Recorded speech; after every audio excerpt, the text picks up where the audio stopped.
this case. He was okay, he was arrested and beaten, and he's dead. Who was Willie James Williams? That's a question that provokes heated discussion among many of the people of his hometown of Valdosta. Valdosta is the county seat for Lowndes County. The reason that such a simple question fails to elicit a simple answer, death, Willie James Williams has become a symbol, and as is often the case with symbols, this one-time, middle-aged African-American man now represents different things to different people. For some, he is a martyr, a victim of official misconduct and police brutality, a symbol of blatant racism and a treacherous criminal justice system. Others see only a criminal who got what he deserved, a ne'er-do-well, a disposable member of society. Well, the town has never really left the 60s. Valdosta have never left from where it was segregated. Valdosta have always been a black and white town. For self-preservation, if you are African American and if you want to be successful in Valdosta, you must conform to the local establishment. Meaning this: first, you must keep quiet. You must do anything that's divisive. You must play along. You mustn't say anything that's out of character. You must not complain about those who are in power, such as Sheriff Polk, Miller, McLean, or Langdale. If you want to get ahead in Valdosta, you're African American, you metaphorically kiss the right button and not complain. And stay on your knees and pray. It hasn't really been any change. You do what you do over there and don't bother nobody or don't make no fuss, and it's all right. And we won't do anything. Out of camera range. What scenes accompany the shouts and other noises that may be guessed at?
Is a former prisoner of the Lowndes County Jail who, by her own admission, was in and out of jail during one 4-year period.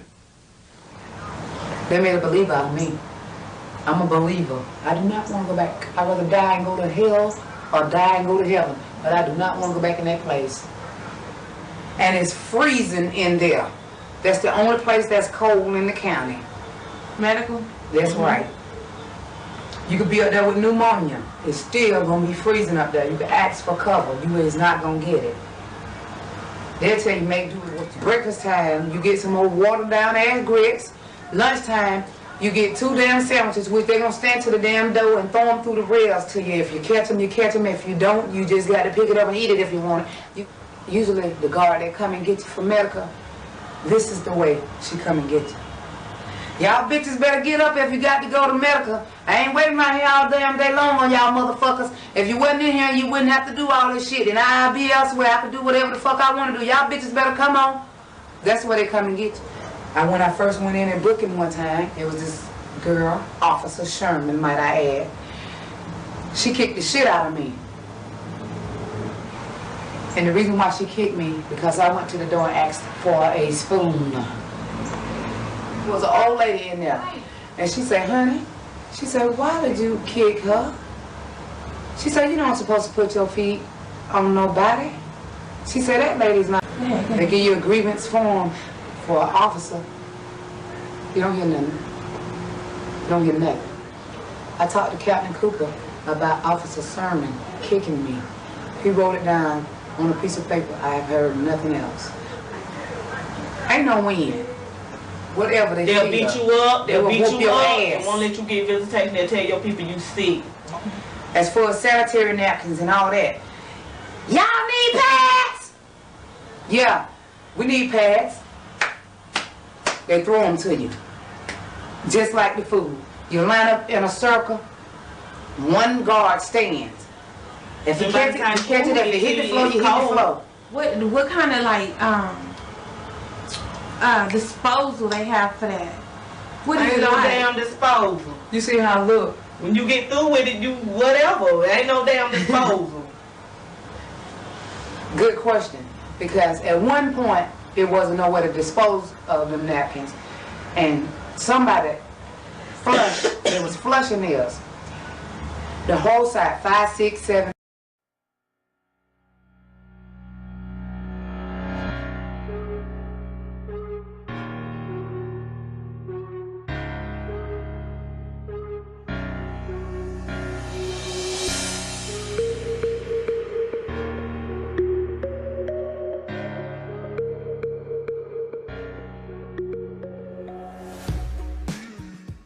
I'm not going to call the Secretary of State, Brian P. Kemp, a liar, but I will say this. He is wrong. This particular case did happen because we just left out the courtroom. But nothing was published in no South Georgia news media. The Valdosta Daily Times, Kay Harris, are fully aware of it. Greg from Channel 6 are aware of it. People from 27, ABC, NBC are aware of this. So now we got to ask ourselves a question. How many other black children, or poor white children in particular, have been caught up in the same thing? But because we don't have a news media to report cases like this, then you all are, as I said before, deaf, dumb, and blind, because they don't want you to know. Because at the end of the day, it's my daughter that's being affected. It's my household that's being affected. But no one seems to care about our well-being.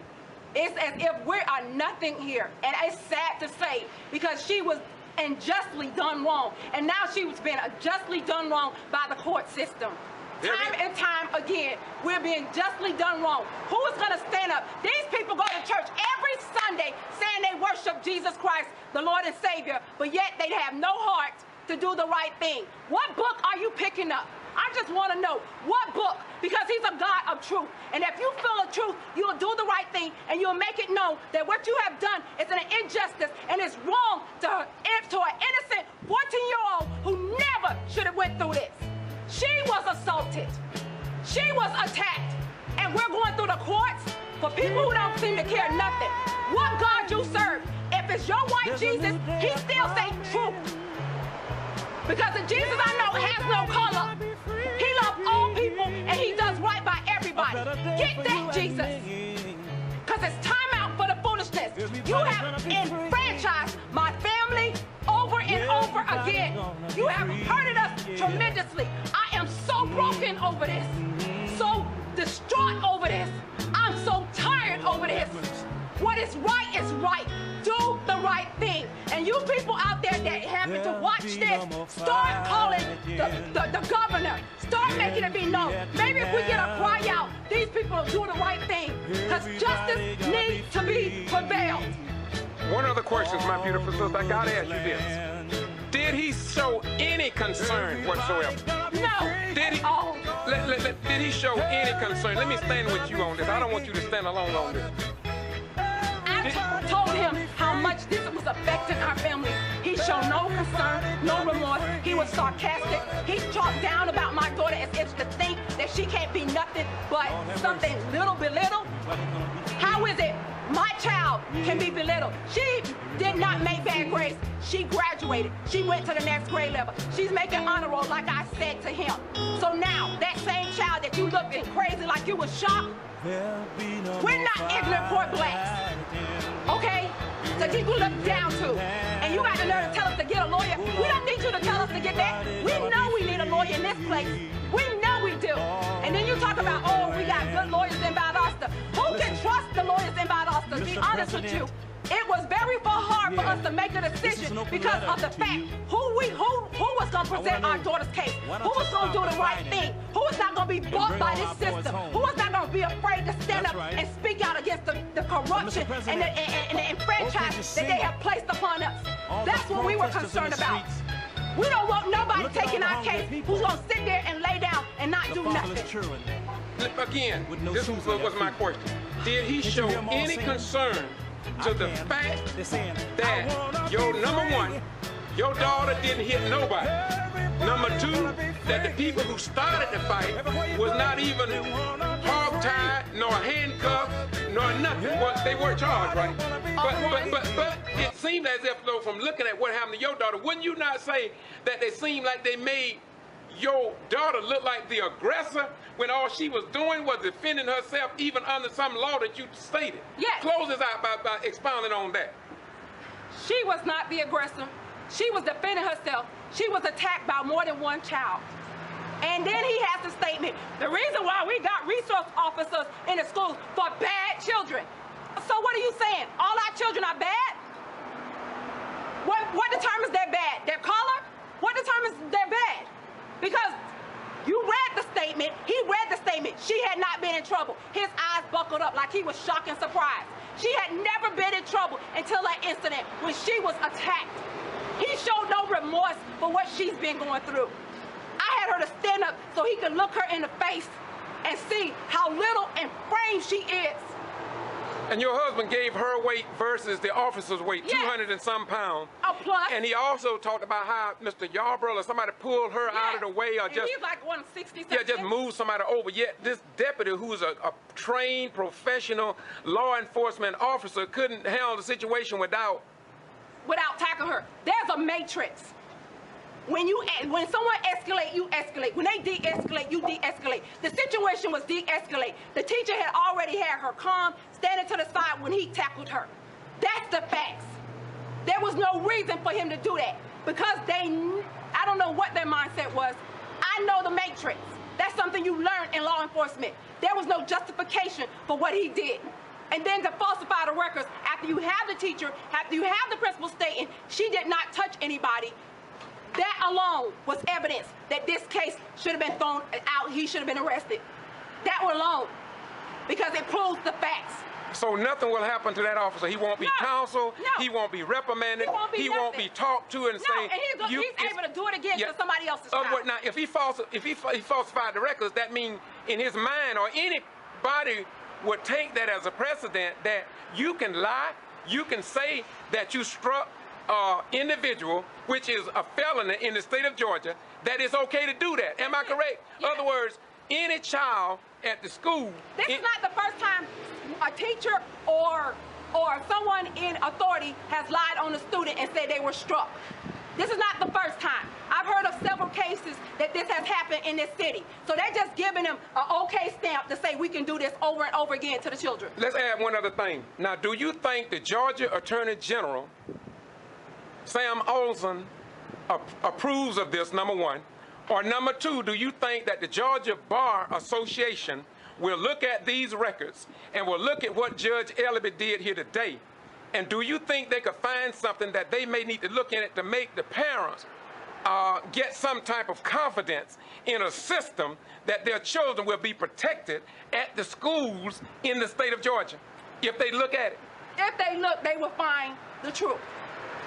Bottom line, they will find the truth and they'll find evidence to prove that something needs to be done. That's the key word, if they look at it. If they take the initiative to come down and check the records and see for themselves what really goes on in these school systems, they'll find plenty of evidence and plenty of proof that injustice has been done in the school system. And they just gave this officer the okay to continue to do what he's been doing, lying, deceiving, and writing false reports and falsely arresting children.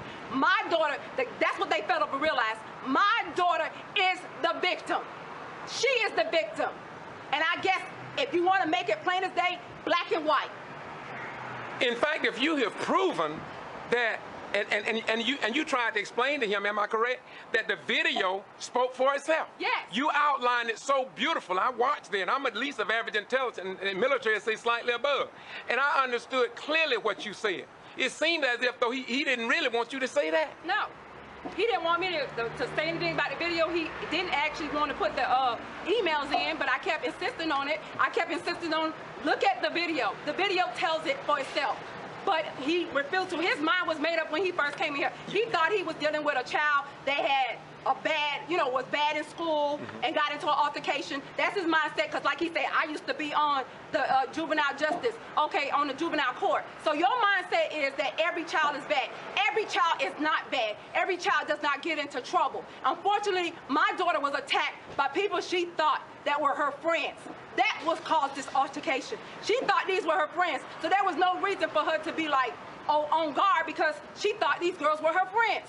And they attacked her on the last day of school. That's the bottom line. She is suffering from this. Once again, I think that I'm going to provide you a copy of this video. And there's a possibility that you can send this. And I think you personally, I think you need to request a transcript from what happened and took place here today and send it to the Justice Department, the Georgia Attorney General, and the Georgia Bar Association. The Georgia Bar Association got to find out what's going on here in the Southern Judiciary. This is why I have been saying from day one, the Quitman 10+2 in Brooks County, it almost is over 3 years and they have not gone to court.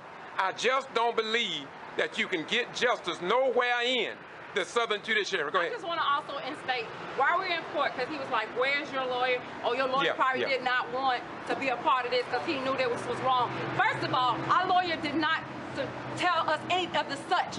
Matter of fact, I would tell you what he said, but I won't do that right now because of the simple fact that's going to be taken care of at a later date. But he never advised us not to do as such. He saw the evidence himself. Your public defender saw the evidence, and he saw that she was innocent. That's probably why he excused himself.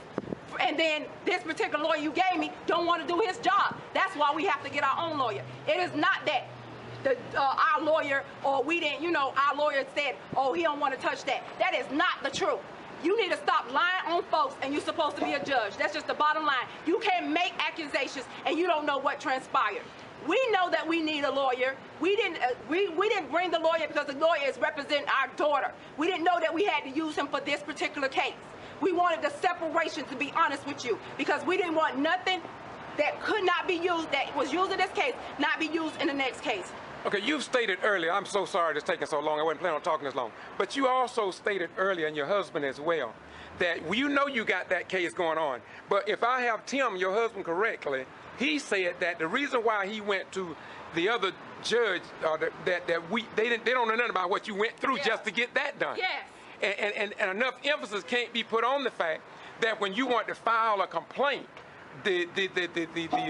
whoever at the sheriff department and top level management said they didn't even have any forms for you to make a complaint. No. And so in Lowndes County, it seems like as if though we back in the 30s. There must be something going on, because I see the police department, I see the news people, media coming out to speak now, but when we needed someone to talk concerning us, they didn't show up. But they want to show up now, I guess, to hear what they had, that he's found innocent. But yet and still the evidence proved that he was guilty. And once again, I personally called the news media, left a message. I called the Valdosta Daily Times, told them about that this was taking place. We are going to continue. We are going to continue to keep the news in front of the American people here in the state of Georgia, because I believe that you all have a right to know. So if those evidence was not accurate, why did he make it permissible in the court? Why did he put it into evidence? So if they were saying, oh, there was missed stuff quoted, he took those emails and put it inside in the court case. So all of a sudden, now all of them here to do what? To do what? Yeah. Now they can come and show up now. But when I was trying to present the case concerning my daughter, I couldn't get nobody to show up. But now, what is it? You go ahead and record it. Okay. Once again. WCTV. Yeah, Channel 6. And 27. Channel they 6. here now, but they couldn't come here 6. to do what we asked Channel them to do. 6 and Channel WALB is here as well. Yeah. But those are for other issues, I'm sorry, I'm sure. And we can see that this has always been the case here. And this is what we've been talking about. Here in Valdosta, in Lowndes County, and in the state of Georgia, there is something seriously wrong. And as this mother here said, she knows something wrong. We in the black community have been knowing something was wrong. The only difference now is... It's not heard because of my skin tone, and I am not a racist, and I'm hurt because where I grew up in Miami, and if you know anything about Miami, there's all nationality, and we all get along. But moving to Georgia and the south part of the side, I found out race is a big issue. And because my daughter is a black child, she can't get no justice. She can't get no justice. Can't even get news coverage. She can't get news coverage because she's a black child. But if it was a white child, they would be lining up for days just to hear what we have to say. And it's sad. The skin tone, because we're coming against somebody that is of another race, we can't get our justice. Once again, this is the Ghetto Free Press, KYRC, Know Your Rights campaign. And we got to do this. I wish I had something else to say. But about all have been said. The question is, where is the Georgia Attorney General, the governor of the state of Georgia, Eric Holt of the Justice Department? And I'm hoping that the Kendrick Johnson case will come on with the autopsy. Just maybe it may reveal, as Paul Harvey would say, the rest of the story. Once again, George Boss Ryan in the front of the Lowndes County Courthouse, where some come expecting justice, but it seems like there is no justice for this mother, her daughter, her husband, and her family. Bye-bye. Once again, after making this video, I had to close it out with this. I'm sorry, y'all, excuse me, but I've said that it seems like the state of Georgia, Lowndes County and Valdosta in particular, and especially South Georgia, seem like we are operating on our own set of laws. Now, this mother went back up there, as I stated earlier before. Come on, come here, beautiful sister. Now, will you tell me? Well, do you have anything you want to say, bro? But that was something you was going to add earlier, wasn't it? What? This is the father, and he has he took the stand too. Just tell us a synopsis from your standpoint. What do you think about the day proceeding? Everything. A joke. A joke. It's a 100% complete joke. All right. So he basically wanted to get the facts. So we gave him the facts. Had pictures. Had better pictures in our phone, which had our evidence. Didn't allow us to get our phones to bring into the courtroom before we could provide our evidence. Now, how about when I went back to get the transcript for the court reporter, I was allowed to bring my phone into the building. Yes. Wait. No one took my phone then. No one stopped me from bringing my phone in. Went right back to the probate court, the same court I left out of, and was carrying my phone. As a matter of fact, I was on the phone with my husband. I was texting my mama about the situation. So how is it I couldn't bring it up there before when the court was on in section and when we needed to present the evidence, but I could bring it afterwards? Wow. A joke, man. A freaking joke. Wow. Serious joke. That lets you know they do what they want to do. They consider us as jokes, man. We comedy to them. We entertainment. We freaking entertainment. Salvo, whatever, man. How you not take this serious? This is serious allegations here. Everything that we had on that paper was backed up by facts. Everything we backed up by facts. False imprisonment. He had our daughter in a room in handcuffs. We didn't know where she was till afterwards. That's false imprisonment. And he never, to this day, told us he had arrested her. And I stated that thank God several for times. pictures being sent to us showing her face down with handcuffs on her back. Now, So, hey, I'm sorry. Had there not been that video posted on Facebook would you have known that they... No, we never would have known. We would have known anything. We would have been lost if the children, and we thank God for the children that did that, even though they don't realize they helped our case, but they did. So kids out there, y'all keep y'all cell phones on, man. Y'all keep y'all cell phone. Y'all record everything. Everything y'all record. How much it saved your life. Because we weren't able to at least move this far if that information wasn't provided. Now they still doing what they want to do, but now they're a little bit careful about how they doing it now. You start to see stuff starting to get swept on the rug now. Like now you getting years and years of great stuff that our forefathers fought for, bled for, died for, starting to get swept back now. So now y'all guys are definitely young kids, teenagers, grown folks. You got a smartphone, man, that is your weapon, man. That is your weapon. Keep that bad boy on record everything, put on Facebook, Instagram, YouTube, whatever it is that you want to do, man. Because that right there, because once it's out there, it's out there. It's on the internet, they can't take that down. They might seize one thing, or they can't seize everything. It's a network built by our great country, United States of America, to move military information so it'll never get lost.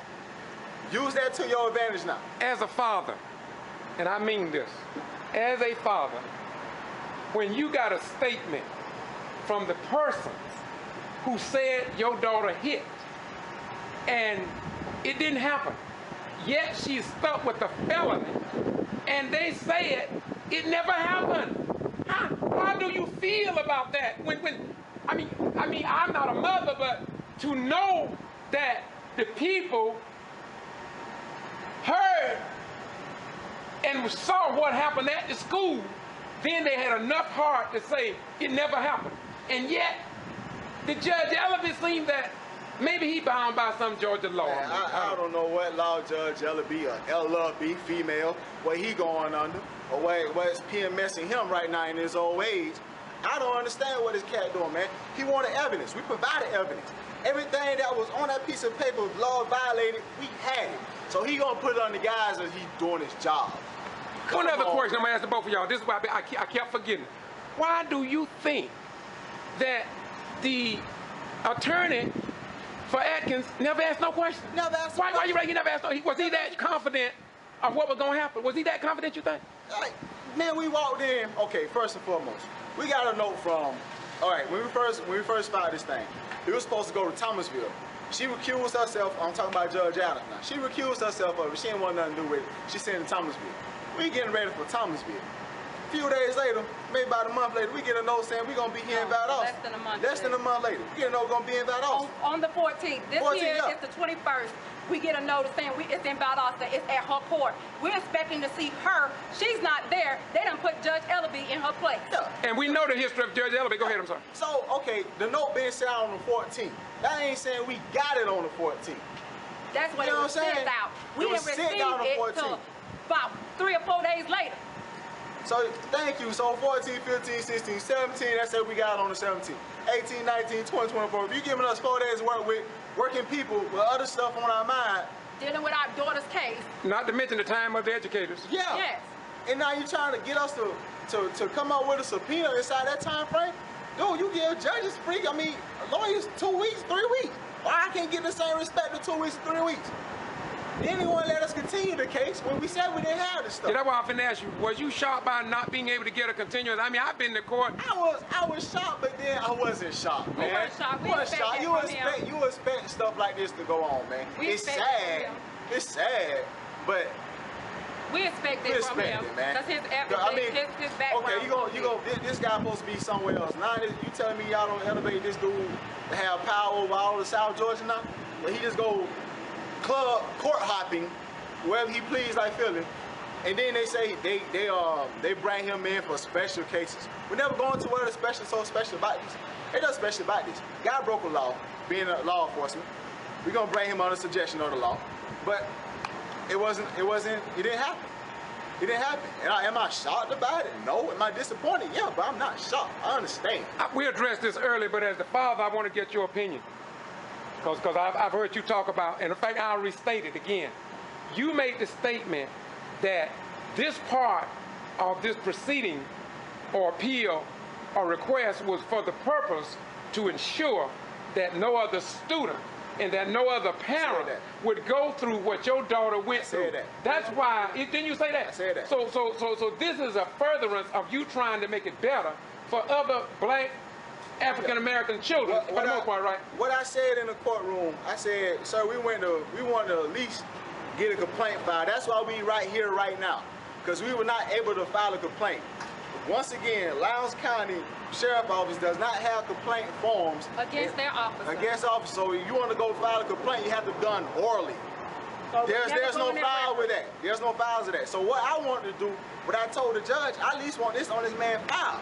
I want this on his file, so hey, we could pinpoint that. He might not never done it before. I don't know. I don't honestly know. But I think what I do know, he made a mistake. He made a mistake. A big one. And then he tried to cover up the mistake that he made. And the mistake is what? Short form? Short form, he tackled somebody that should not have been tackled. Okay. He tackled my daughter when the whole situation was over. He didn't have to tackle. That's why I said excessive force. And another mistake is when you think that what about that felony? Felony, yeah. I mean, now you write up, that goes into false report. You false report a felony that did not happen. So indirectly, what the Judge Elliott saying? Is he saying that that's okay now? Yeah, I guess so. Or maybe we don't understand the Georgia law. Because no, what I told him, I said, when you talk about battery on a school official, in the rule it said intentionally done. He tried to stop me from saying what I had to say because he knew I was telling the truth and say, no, I'm not here to plead the other case and this and that. And then he said he based his evidence, I'm going to give you what he said, that lets you know he full of it. Because he said, I'm based on the evidence that you still want ongoing case. I'm going to deny these charges. So that lets you know, with the evidence that we presented, we were right. But because he did not want to give our case any credibility, that's why he denied it. Now, if he used that term, ongoing case, don't you think that if it was that strong that he should have just said, well, I can't take this case until after the other case is resolved? That's fair. The law, man, the law is designed to be fair. Just be fair. Okay, I'm not going to dismiss it at the time, but pending the other case, we're going to put this on hold. Bam. Put your little gavel down, and I've been satisfied with that. Right. I really would have. Okay, cool. So they know it's an ongoing case going. But like, man, you walk in there, we walked in there, man, I could just feel it, man. I was like, first thing in my mind, when they told us Ella be doing it, I said set up. Yeah. You put in a new I said set up. When the dude saying that, cause we went to the assistant at the front desk saying, hey man, we want to continue it because we didn't get a chance to file a subpoena in order to get the people that need to be here. So you gotta talk that to the judge. I'm thinking about it, say, Adam, Ella be. Where the hell Ella be come from? Could you? I mean, I've already addressed it because you wasn't here. I want your take on this. I know that this sister is at least of average intelligence. Yeah. You are at least of average intelligence. Why was not Judge Ellaby able to follow the English communication that was done in that courtroom? He kept asking you, I don't understand it. How could he not understand it? I'm taking notes. I didn't have no problem. I noticed the people, I guess it was for the state, over there writing, they didn't seem to have a problem understanding. How is that to you? He couldn't understand it. The court recorder didn't ask to repeat it. Nope. So undoubtedly, but how do you think he can do that, man? Because he's sitting in power and he can do what he wants to. I hate to say it, I wish it was passive, but the color of his skin, he could do what he wants to, man. And the color of our skin, they got us thinking that we something else, man, that we don't, it shocked them to know that we knew what we was talking about. Okay, all right. So if you want to stick, like I said, for a class example, man, you say, all right, well, I'm not trying to hear the other case, I want to stick with facts. All right, you want facts? Facts says he tackled. Facts says he put handcuffs in. Facts says it was excessive. How couldn't a 150-pound man move her to the side after the fight over? A 230-pound man come tackle her and put her handcuffs. Where's justice in that? And don't forget the felony charge, man. Y'all keep forgetting that. If you want to be fair, I asked the judge this. I said, okay, what's fair about my daughter being in handcuffs and the other girl not in handcuffs? Right. You made that very clear. Yeah. It was another girl on top of that in that particular situation who had helped out, and she wasn't even charged with anything. You made the statement that they should have been on the floor in handcuffs as well, since they was the one, and you gave a beautiful illustration showing that how it was done. Yes. And he got mad because he told me, this is not a show. It wasn't a show. I want you to see exactly what was done to my child. Some people are auditory learners, some are visual learners. So we're covering both sides of it. That's it. Both sides of it. To make if your sure. right brain can't comprehend it, maybe your left brain can. And if both your brains can't comprehend it, you need to be sitting in the judgment seat, man. All Real right. talk. Once again, this is the Ghetto Free Press, KYRC, which means Know Your Rights campaign. One more thing, brother. Go ahead, One more roll it, thing. brother. Last thing. Deputy Rob Atkins still does not have a complaint filed on it till today. I'm done. All right, y'all here. He's still working with children. And my daughter has to be tormented every time she see him because they drop her off to the Pine Grove Middle School so she can get on the bus to go to the other school. And knowing that, it could happen again. Wow. Yeah, here we go again. Here we go again. Here we go again. Here we go again. Maybe that's why they gave me this criminal trespass warrant. Hey, y'all, listen here now. Look, somebody tell Oprah about this. Somebody tell Reverend Jesse Jackson. Somebody tell Al Sharpton. Somebody tell the President of the United States that our citizenship rights don't worth a dime here. It seems like the Dred Scott decision is that no black man have rights, that a white man have to respect. Hey, listen and get the rest of the story. And ask yourself, is this why they put me under this criminal trespass warrant here in Valdosta and Lowndes County, Georgia? Hey, are we not a state of laws? Hey, wait, hey, look, check this out here. Mr. Rhines, what also concerned me is the judge never asked me what did I do, what job or anything. He never asked that question to me. But when my husband took the stand, he asked him, where do you work at? And I don't understand why you chose to ask him instead of choosing to ask me when I was the first person on the stand and had been on the stand the whole time. You asked him what was the reason behind that. I guess you were trying to see if he worked in Valdosta and y'all could pull y'all strings, but that is not the case. So that's just something that concerns me because I understand that this have happened to other people. I don't want to put the KJ people, but I heard some things have happened to them based on that. And unfortunately, that's not the case here. So in other words, you got questions about this whole judicial system, am I correct? Okay. Because the concern was supposed to be about the officer, but you're inquiring about where my husband work at, but yet you don't ask where I work at. How you know I don't work? Right. Unless you done investigated. Okay, thank you.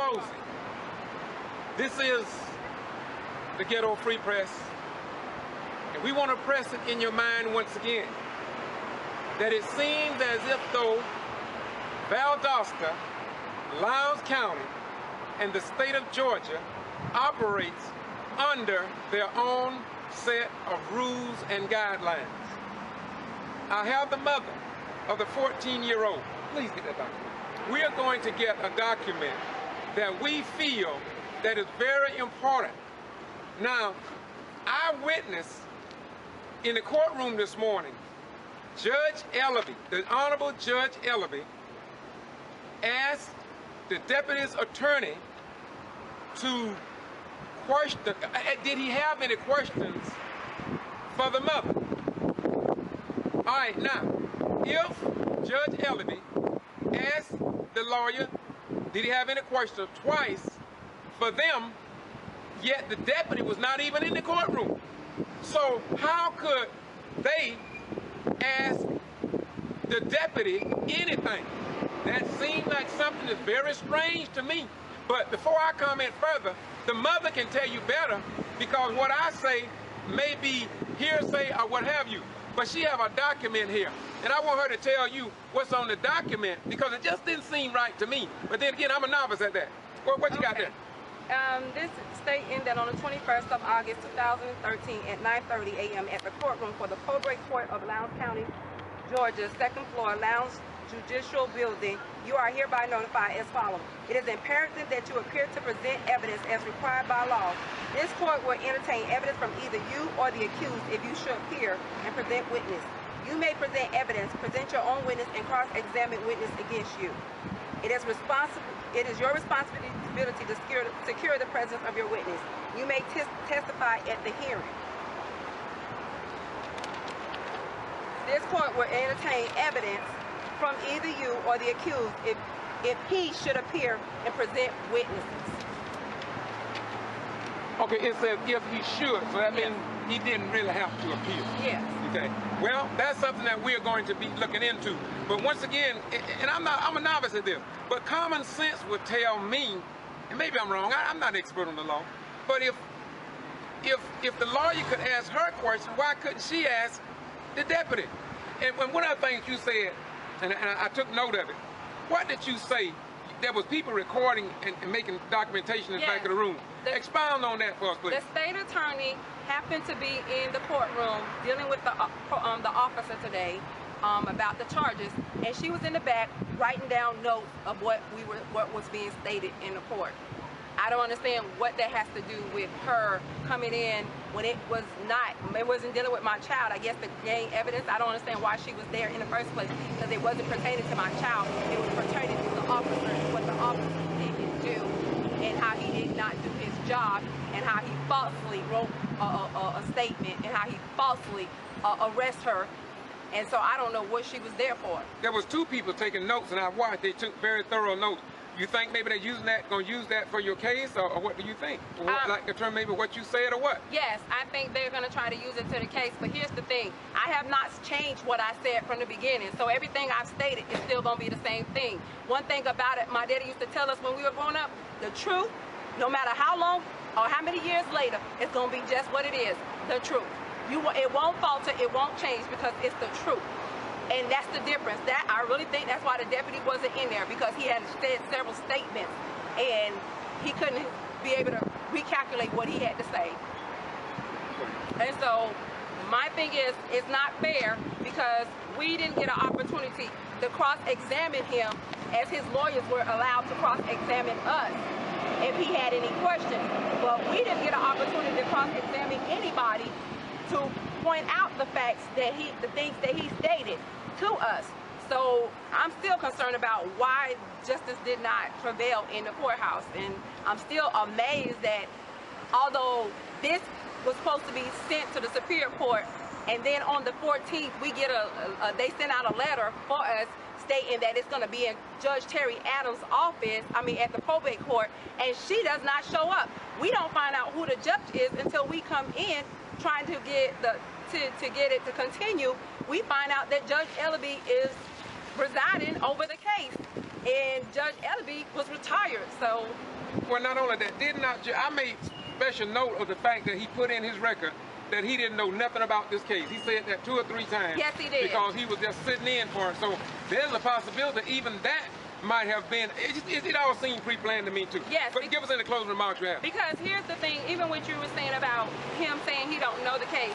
So if you don't know the case, that means you haven't listened to the radio, you don't watch YouTube, you haven't seen it in the Valdosta Today, you did not hear about it from the examiner, so you're just null and void, you didn't hear anything. And I'm just really like, yeah, you did, you probably did, because you had the paperwork that I presented to the judge, so how you did not hear about the case? And one other thing that's made, what we found out, and we can't bank on it, but I feel, and I think you told me, and your husband feel the same way, that if this was concerning the deputy, then he should have been in the courtroom, but he was not. Yes. Okay. Once again, thank you very much. Okay. Once again, this is George Boston Rhymes, and this is the Ghetto Free Press, and this is going to close this out, but I will assure you that if the local South Georgia news media don't let you know anything about it, we're going to continue.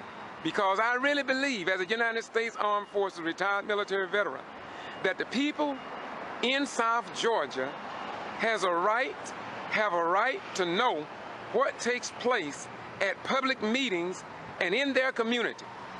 So they will know if their children and their loved ones are being protected and that their rights are not being violated. Once again, this is the Ghetto Free Press and KYRC, Know Your Rights campaign.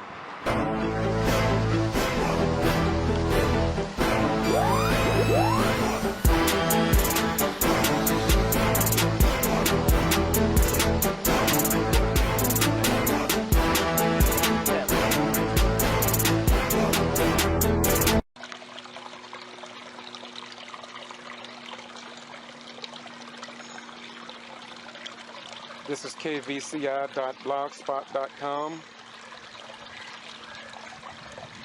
George Boston Rhymes. I came to the stream of water. You hear the water running. And there seemed to be a running practice and pattern. Let me correct that. A continuous stream of a practice and pattern of keeping the people of South Georgia ignorant. On July 18th, once again, there was a meeting held in the county of Brooks, the city of Quitman, on behalf of the Quitman 10. Members of the NAACP, SCLC, presidents from surrounding counties, all converged on the little town of Quitman. The president of the local Southern Christian Leadership Conference, Reverend Floyd Rose, was in attendance. Former presidents of the Brooks County NAACP, former presidents of the Lowndes County and Valdosta chapter of the NAACP,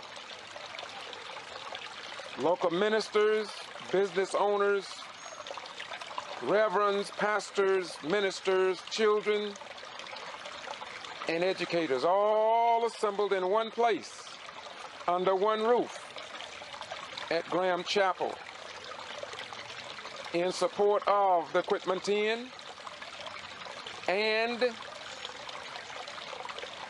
to create and install officers of the Brooks County Quitman NAACP chapter. The district coordinator from Waycross was in attendance, as well as President Edward Dubose, the president of the state of Georgia, and a member of the National Association for the Advancement of Colored People Board of Directors, where he serves. We had children performing at this event.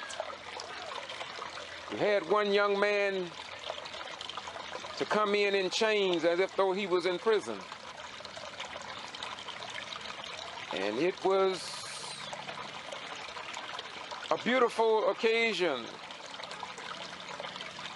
and skit, if you will, wherein he picked up his high school robe and showed that he had pulled off the chains and received an education. And we thought that was a momentous occasion for the minds of the people from the land of the burnt-faced people of Africa. We had the Quitman 10s in attendance. Miss Nancy Dennett was the glowing focus of the evening, along with Miss Thomas, one of the Quitman 10 members who was arrested on December 21st, 2010 for alleged absentee ballot voter fraud. State President Edward Dubose stood before us, and he talked about where he hoped to go. He has aligned himself up with Senator Robert Brown, historical civil rights veteran Tyrone Brooks, David Lucas, been in the General Assembly for over 27 years, Brother Ford. All these are elected officials. Miss Helen, Miss Ruffins, who represents Reverend David Lowry's People's Agenda. Also, G.B.R. and many other civil rights leaders are working together and have been made aware of the dilemma that's facing Quitman, Brooks County, and the Quitman 10 concerning the Voting Rights Act and our right to vote. President Dubose spoke of the one man that stood among the many females with courage. He spoke about what we must do in the upcoming election. He spoke about the courageous citizens in Brooks County doing what no one else has done. And he talked about the possibility of others picking up the torch and following in the footsteps of the Quitman 10 in registering people to vote and making the right choices during the electoral processes in the state of Georgia and perhaps around this nation. At 6:05, I, George Boston Rhymes from KVCI, was on the scene. At 6:05, there were 65 adults in the audience and 16 children. At 6:25, there was 106 people, including men, women, and children, all gathered in Brooks County, the home of the Week of Terror that has been recorded in Georgia, America, and world history, wherein 500 Negroes left South Georgia in 1 week after the white mob began to terrorize black folk here in the land of the free and the home of the brave. It was a historical event on July 18, 2011, but the state president of the NAACP was re-establishing a local NAACP, but I reminded the hosts and citizens in Brooks County that the Quitman 10 made the connection back with May of 1918, when a white landowner was supposedly murdered. He was a white guy who took, or rather bailed blacks out of jail, and they would work their fine off on his plantation. But there was one man, Hayes Turner, although it is written that he would work blacks on his farm long after they had paid their fine. To make a long story short, you can find more out about that story if you Google May Return on my blog. But anyway, this white guy, white plantation owner, was killed, and Hayes Turner was said to be involved in the conspiracy. And they captured and arrested Hayes Turner. They took him to the Valdosta Brooks County Jail. The sheriff at that time, along with the clerk of the court, feared for Hayes Turner's life, and history records that he was trying to get him to Moultrie for his own safety. But he was overran by a group of mob members in Marvin, Georgia, near the old campground. There they lynched Hayes Turner and many other things that was too tragic to mention here. His wife, who was around 18 or 19 years of age, when she got wind of what had happened, she said that she wanted the people who took his life to be prosecuted to the fullest extent of the law. And of course, they captured her on the old Folsom Bridge going into Hahira, and there they lynched her, left her hanging over the tree over a road from a tree for the entire weekend, I understand, until the chain gang came along and cut her down. And I'm told they placed a whiskey bottle on her grave. It was so much terror down here until Governor Dorsey of the state of Georgia called and told the people down in this area that if they didn't stop the violence, he was going to call in the president to get federal troops in here. And so I will end on that note. But it seems to me,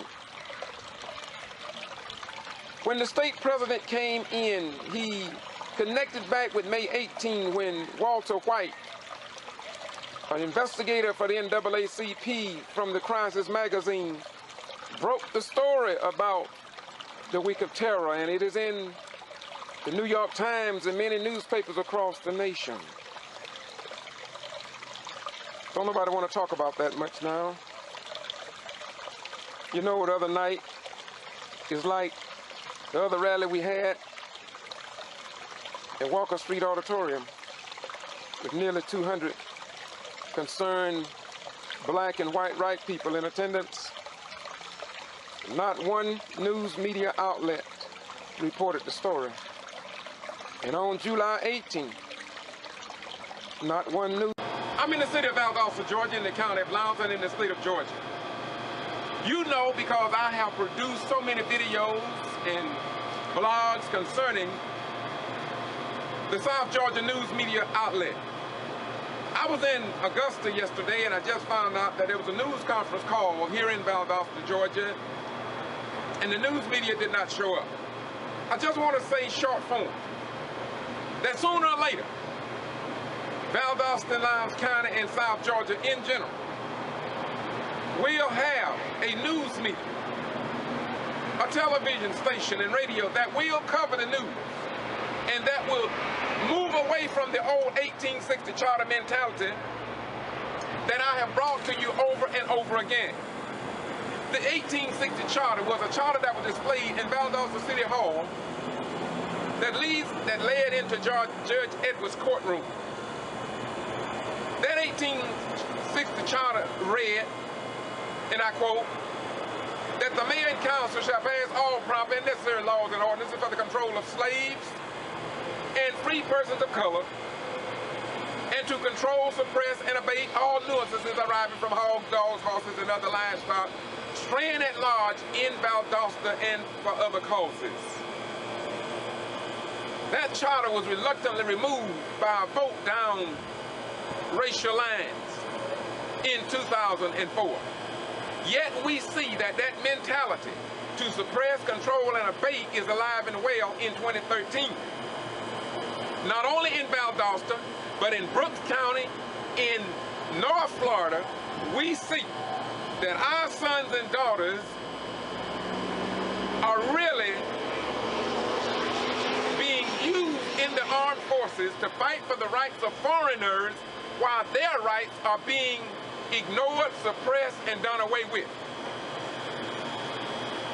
Just last weekend, Friday night, Tyrone Brooks was in Brooks County. Senator Steele, Helen, just many of the civil rights leaders here in Georgia and from other areas, Florida, was at a meeting in support of the Quitman 10. But what do you know about it? What have you heard about it? You don't know anything about it because it wasn't reported outside of my YouTube channel. And so I just want to say to the people here in Valdosta, South Georgia, and I want to thank all the professors at Valdosta State University. I want to thank the white right people who commend me for what I'm doing to get this information out to you. We was at a meeting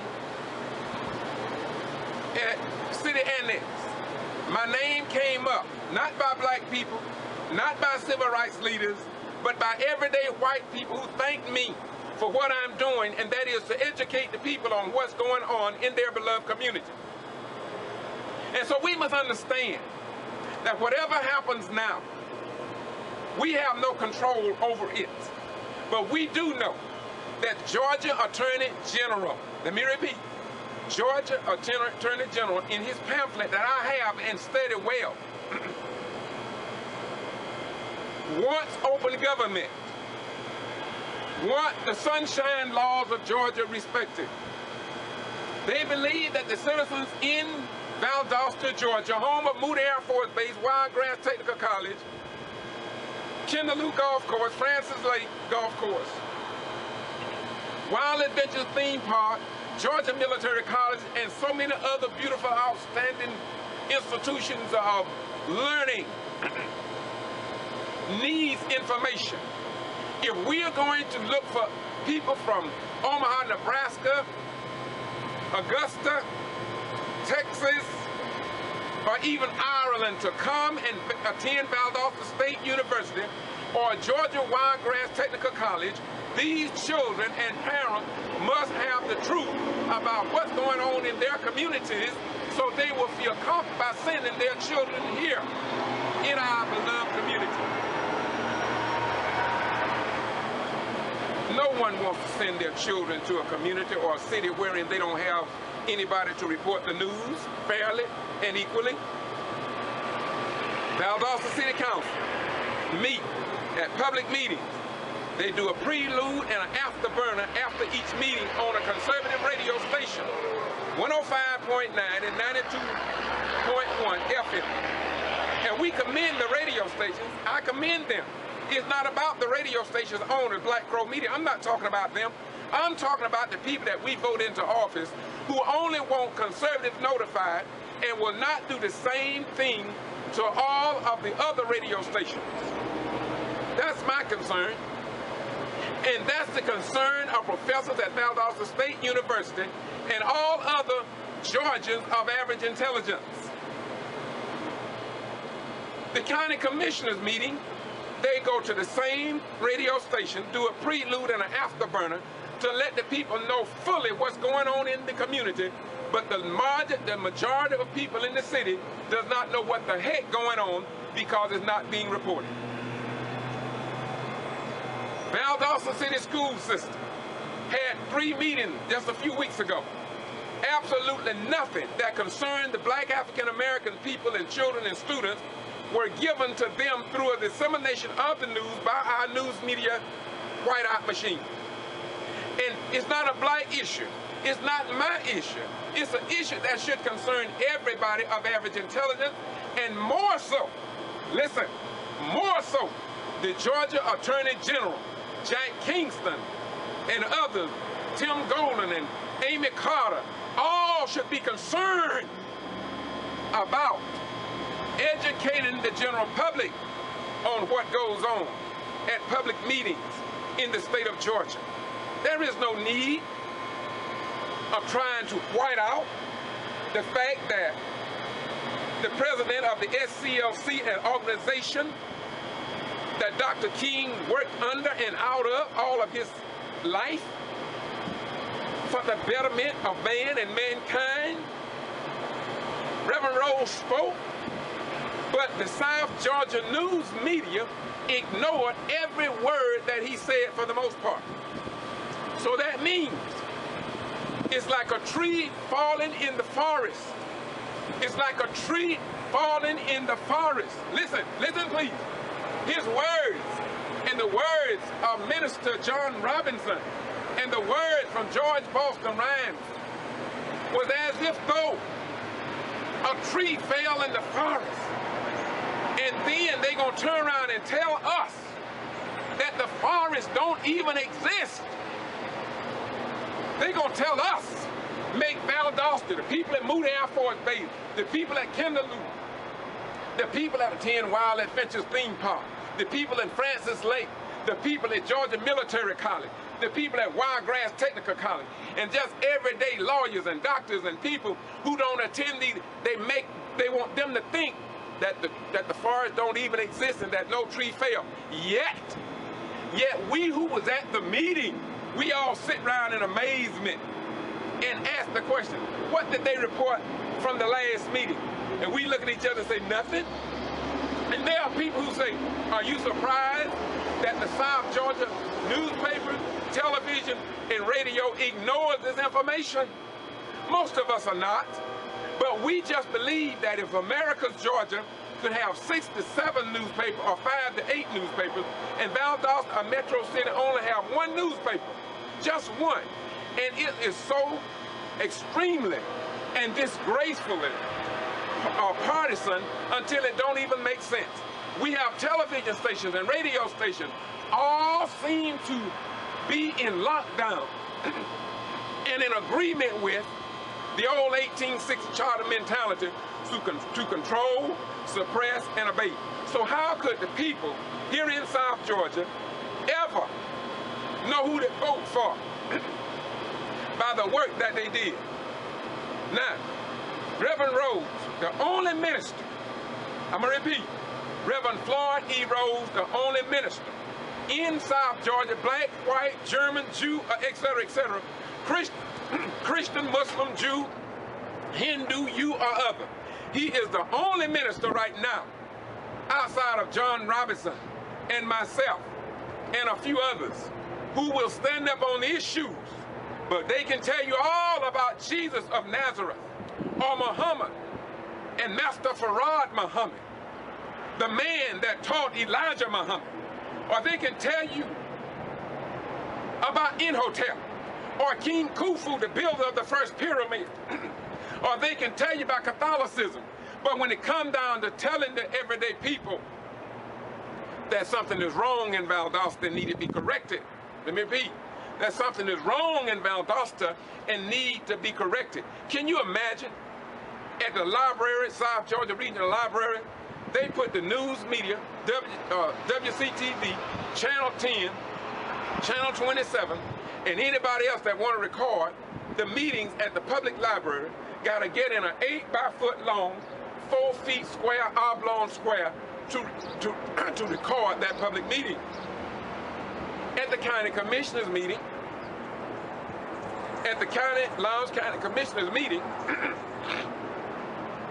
they put you in a little pyramid area where only 2 cameras can squeeze into that area. What about Channel 6, Channel 10, and 27? Their big cameras can't even fit into that area. But that's what they have restricted us to show us that the 1860 charter mentality is alive and well, and as if though the people here don't give a damn about it. And what is more saddening and sickening is the First Amendment right is being impacted, and yet our South Georgia television stations, our South Georgia newspapers, our South Georgia radio, they're not saying nothing about it. And I send them a copy of every video that's dealing with this issue, and you don't hear nothing from them. It's like as if though they are in cahoots with the force that is against our sons and daughters that putting their life on the line at Moody Air Force Base, Georgia, for the rights of foreigners in foreign lands, while the people in America rights are vanishing in the cosmos. Let me close on this note. Why am I doing what I'm doing? It is because something must change here in Valdosta. Listen to me, please. Something must change. And I am 100% sure that the Valdosta Daily Times and that our local television stations and our local radio stations will move into the 21st century sooner or later. The only question is how much it will cost the taxpayers of South Georgia, Valdosta and Lowndes County, Georgia.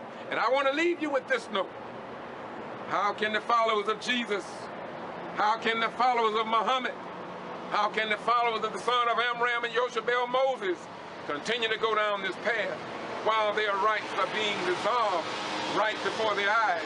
How is it and how could it be that a commander-in-chief of this beloved nation can be talked about and denigrated as no other president in the history of this nation? How could it be that we see the spirit of Lester Maddox, we see the spirit of the Bull Connors, we see the spirit of those of yesteryear who history found to be on the wrong side of history, and today they are only footnotes at the bottom of various pages of books and encyclopedias. And even their own children have condemned them because they were on the wrong side of history. Are we going to allow the wicked, are we going to allow the same spirit of Lester Maddox and others to reign supreme in our world? I suggest not, because there is something written in the volume of sacred law that says there is a balm in Gilead to heal the sin-sick soul. There is something written in the volume of sacred law, Galatians 6 and 7, that God is not mocked, for whatsoever man sow, that shall he also reap. There is something written in the volume of law, Ecclesiastes 8 and 8, for no man have spirit power over the, let me repeat, no man has power over the spirit to retain the spirit. And just perhaps God said it best when he said in his word, he have no respecter of persons. And if God have no respecter of persons, why should we have a respecter of persons? And Jesus said, love ye one another And then I'm going to close it out with John, where in the book of John it reads, 8:32, Jesus speaking,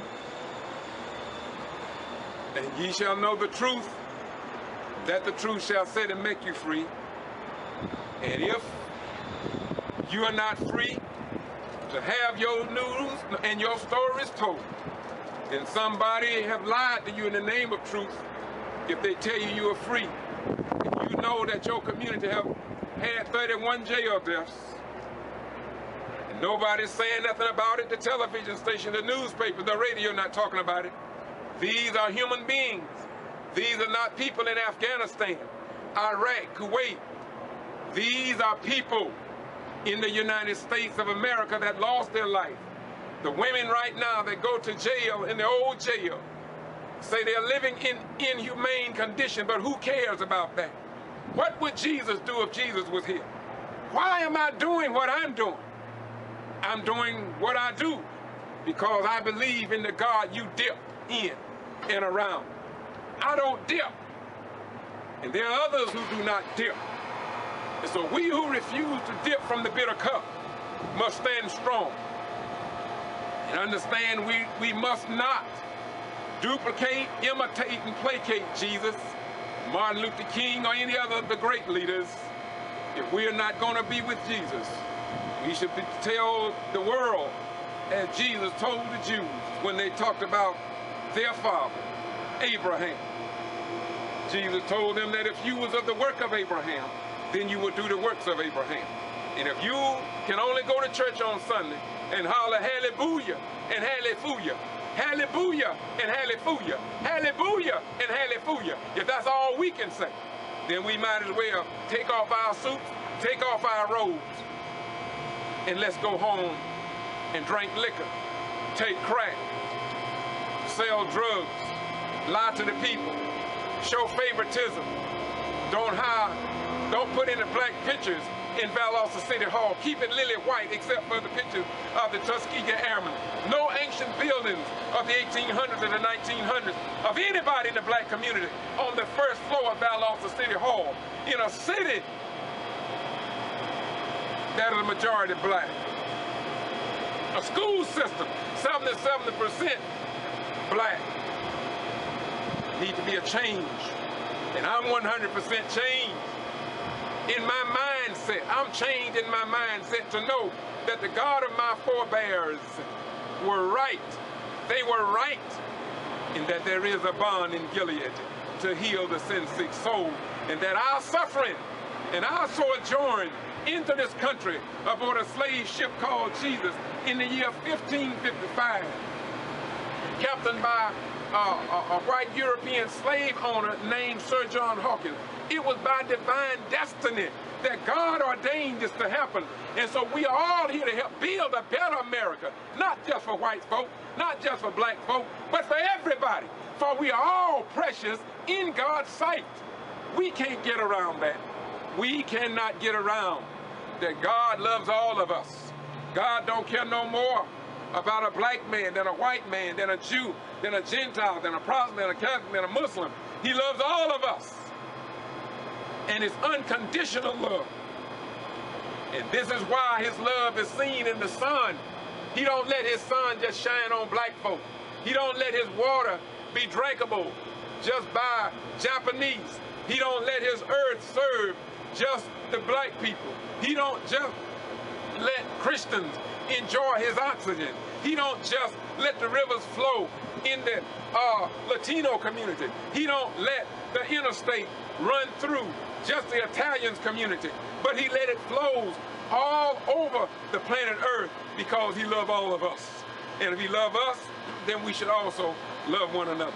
This is George Boston Ryan saying to you that sooner or later, we're going to get some newspapers, we're going to have some TV stations, we're going to have some diversity in the radio, and we just going to have a much better place here that is more reflective of the founding fathers of this great republic that God allowed to be here for all of his children to play in and have fun.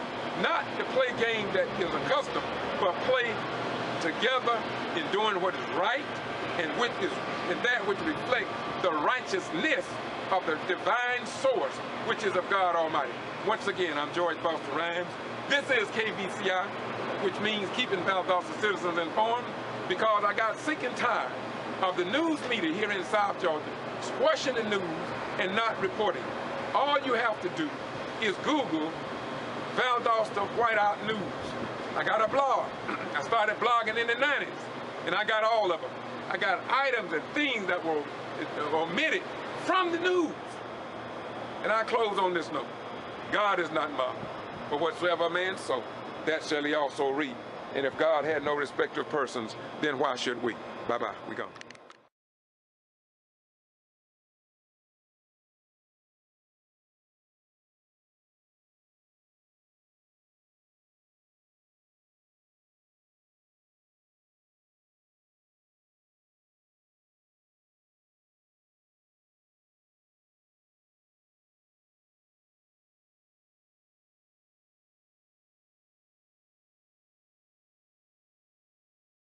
Did you see, and all of them say, yes, we saw it. Did you see the judge that he was sleep on the bench? Did you see, and all of them say, yes, we saw it. Did you see the judge that he was sleep on the bench?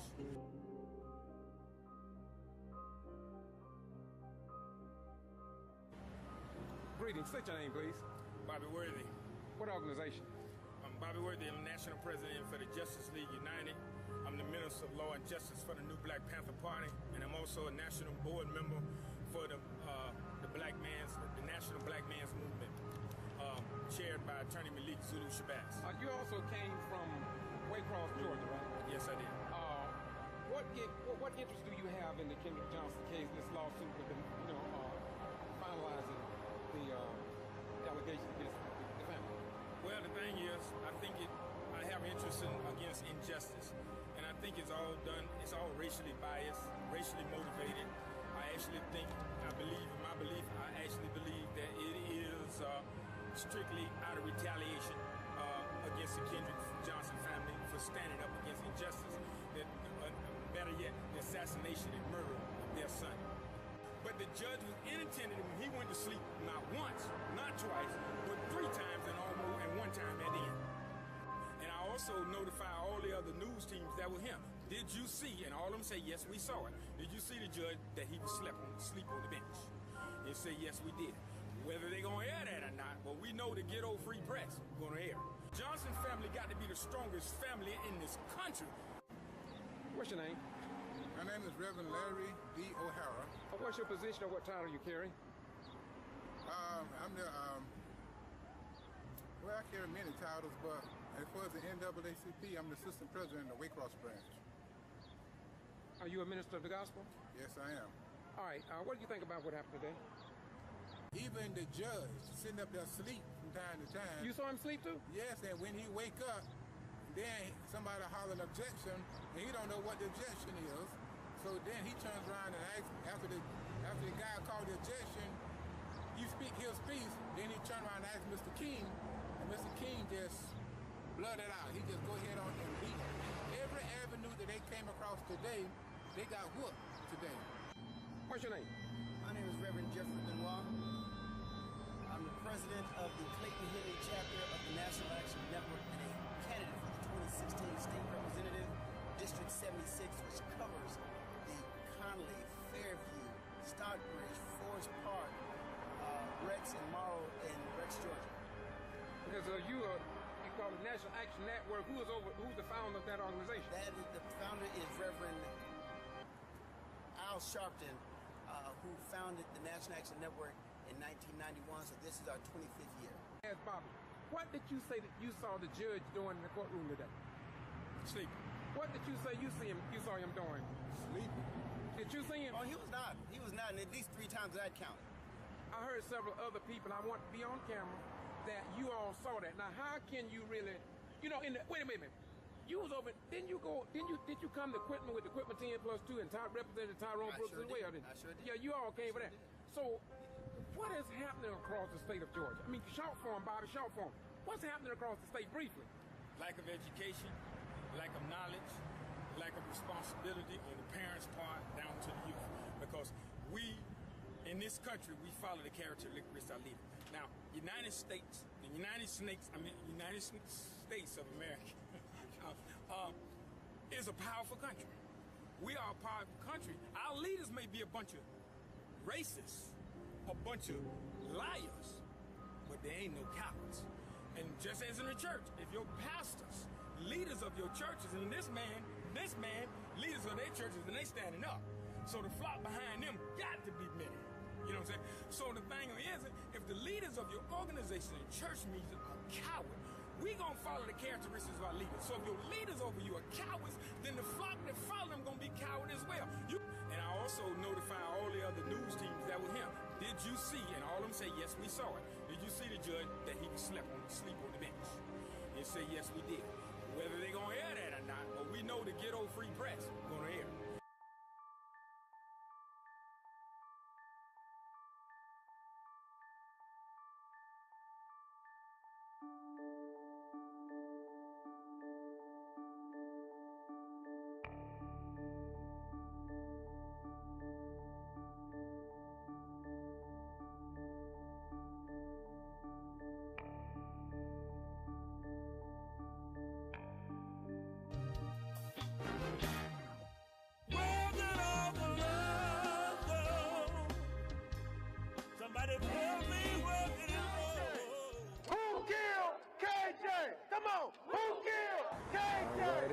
What's your name?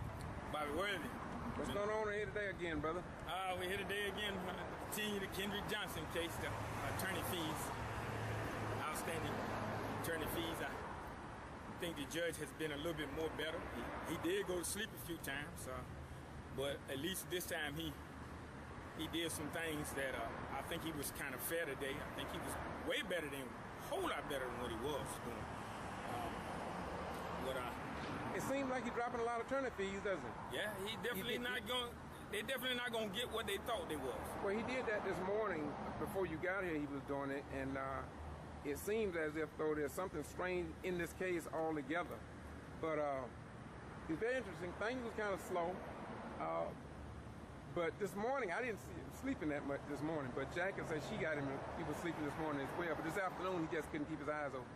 Yeah, but at least this time he stood up when he got tired. He allowed everybody else to stand up when they got tired. Well, that let you know he was sleeping. Yeah.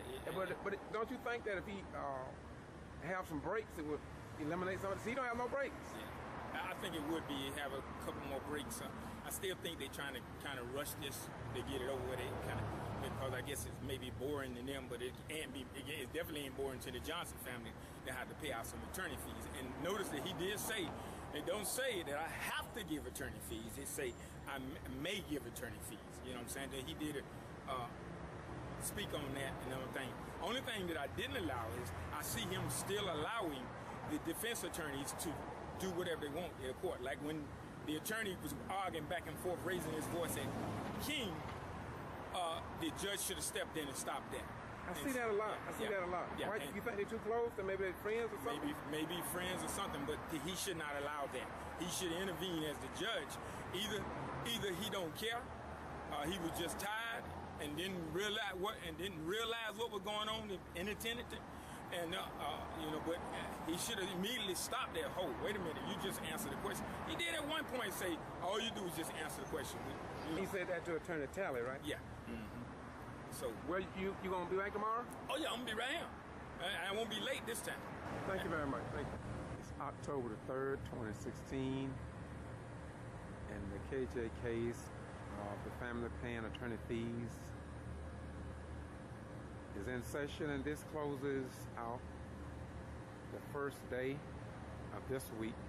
We'll be back in the morning at 9:30, and it was a pretty interesting day. Question was asked, and a lot of the fees that attorneys have identified and brought up before the judge, some of them have been dismissed, and it's still going on. Attorney Talley was in the hot seat today, and he did his due diligence. And of course, Attorney King took his time as usual. Very few people was in the courtroom. We didn't see any news media. and it's kind of slow. Everything is kind of slow.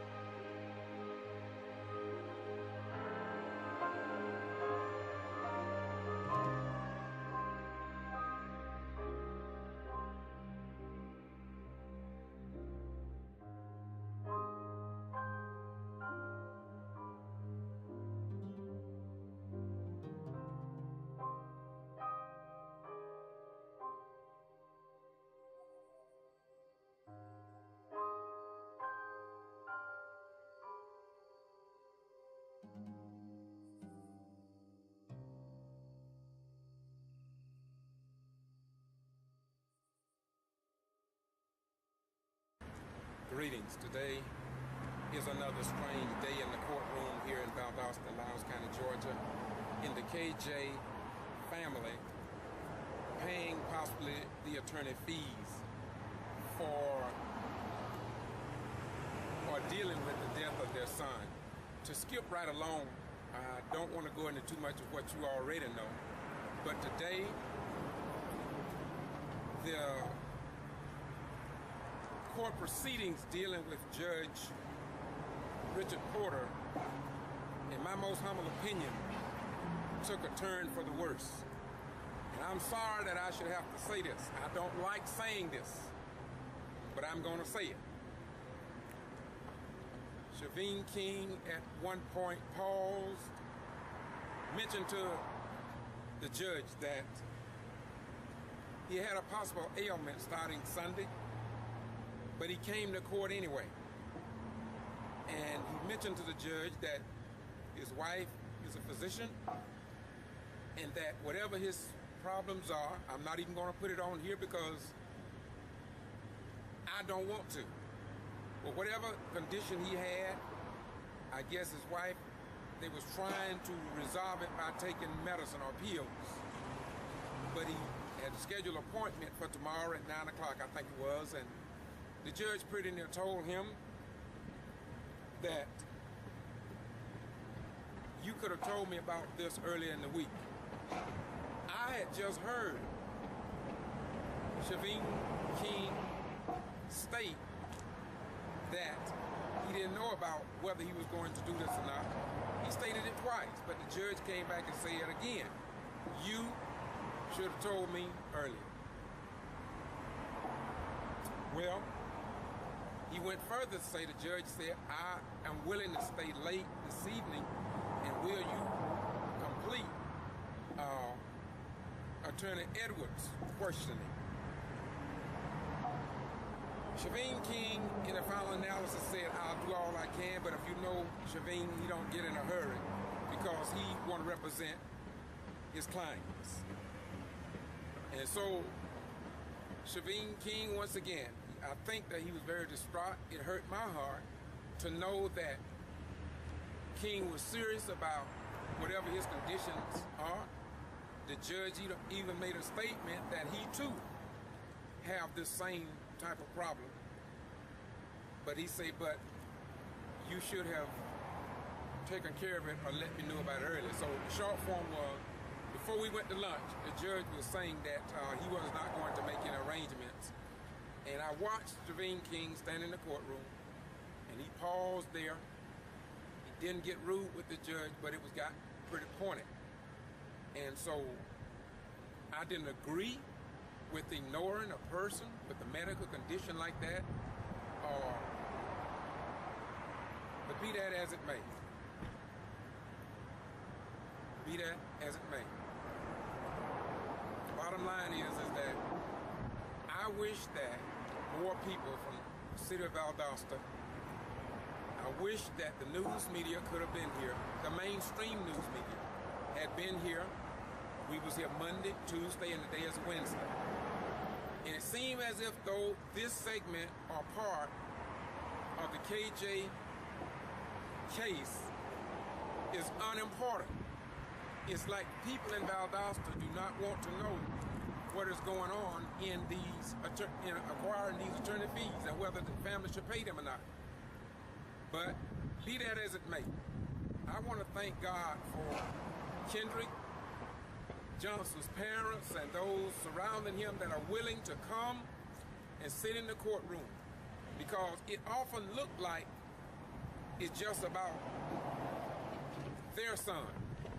But there are over 3,000 children attending Lowndes County High School, and this could happen to anybody. Now, if nothing comes out of all of this, I know that the family and the good citizens of Valdosta, the state of Georgia, and America can at least say, thank you, Kenneth. Thank you, Jacqueline. Thank you, Grandma English, Grandfather Eddie, for standing up. Because if you had not stood up, they wouldn't have known about a botched investigation, a botched crime scene, a botched system of acquiring records through the Open Records Act that was blocked. They wouldn't know how hard it is to go out and do an investigation. I walk with the investigators for the KJ family. I walk the streets here in Valdosta. And as a result, I am under a 3-year, 4 months criminal trespass for not violating the law. And so I too have learned something. I've learned how God will put you in the mix to ensure that you do not leave before or after 6. So I'm still in the mix. And regardless of what people say, I am determined to have some government agency or some law enforcement agency to remove me in writing from this illegal, unjustified, disgraceful criminal trespass here in Valdosta, Lowndes County, the state of Georgia, and in the United States of America. I violated no law. I went to the sheriff's department. I talked to Sheriff Pride. I'm not going to tell you what he say because it's already on video. I went to the CID, the Criminal Investigative Department. They had nothing on me. The sheriff eventually, after I requested in writing, he don't have nothing on me. I wrote a letter to the school superintendent, West Taylor. They don't have anything on me, but yet they got me under criminal trespass, and I have the audio. I have several audio tapes, different ones. I even took audio statements from witnesses that witnessed them put me under it. But now they say they have nothing at all on me. So the question is, how in the state of Georgia can a human being be stopped and banned from public property and they violated no law? I told you all, you're losing your rights. You're losing them.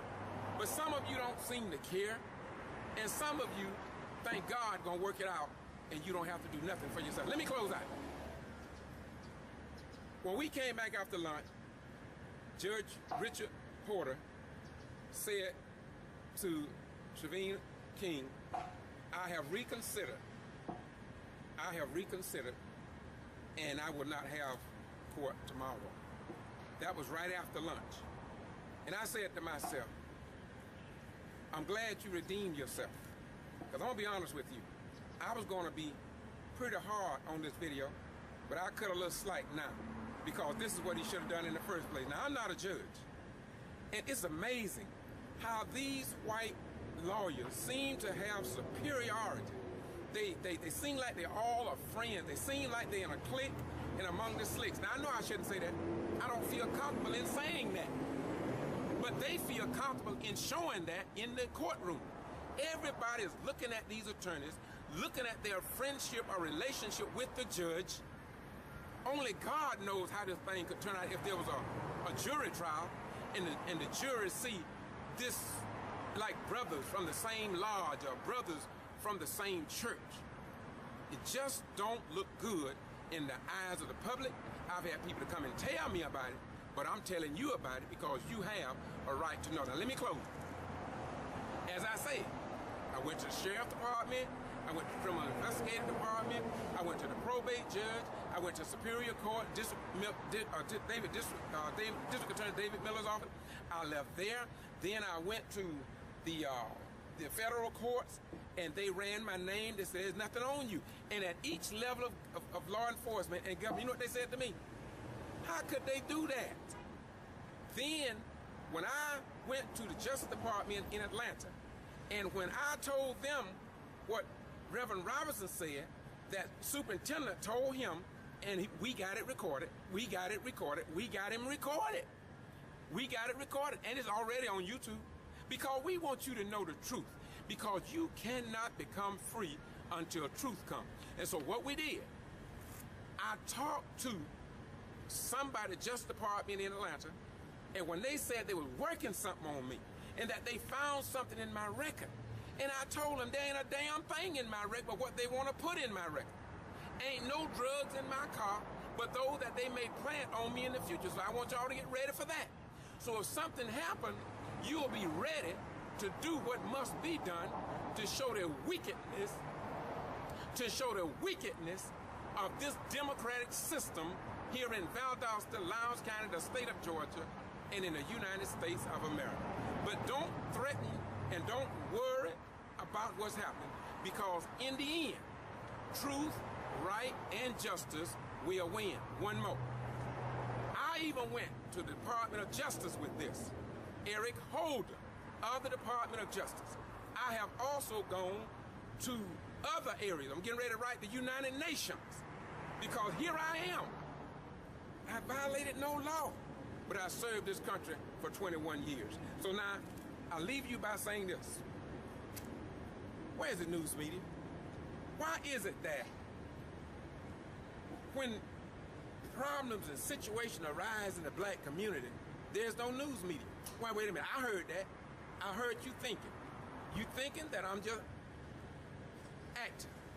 Well, I challenge you, without me going into detail, because I've already over-documented it.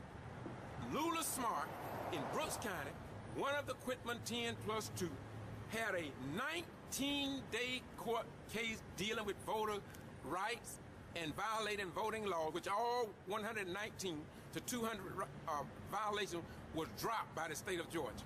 Dropped. No news media was in the courtroom, not one day. No ABC, no CBS, no WALB. And then when the verdict came down from the jury, people was rejoicing outside of the courtroom, and they called the TV stations. Listen, they called the TV stations, and they did not come. I'm telling y'all, you can criticize me, but somebody got to do what the founding fathers of this republic said we should do. And that is, well, oh yeah, hey baby, this is why they put me under the criminal trespass warning. In fact, maybe this is why. This is the Ghetto Free Press, keeping you informed, as Paul Harv would say. Now, get the rest of the story. Is this why? Is this why they put me under this warning? To keep you deaf, dumb, ignorant, and blind? Oh yeah, hey baby, this is why they put me under the criminal trespass warning. In fact, maybe this is why. This is the Ghetto Free Press, keeping you informed, as Paul Harv would say. Now, and I'm glad to hear that, because you know what? But that's the day the Times ain't gonna report this story. And I'm glad to hear that, because you know what? But that's the day the Times ain't gonna report this story.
I'm glad to hear that, because you know what?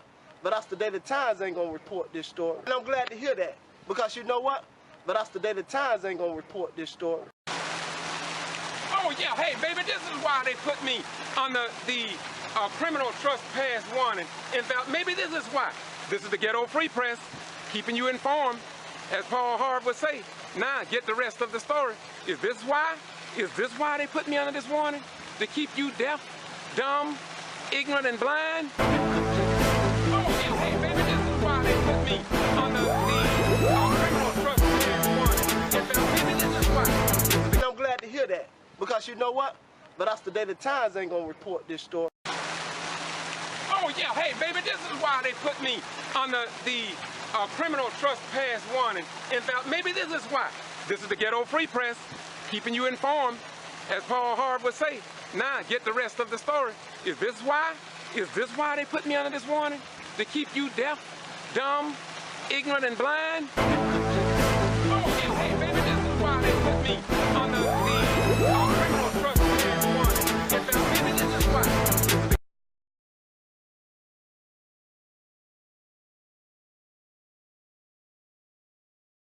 Well, the town has never really left the 60s. Valdosta have never left from where it was segregated. Valdosta have always been a black and white town. If you want to get ahead in Valdosta, you're African American, you metaphorically kiss the right button and not complain. And stay on your knees and pray. Change. It haven't really been any change.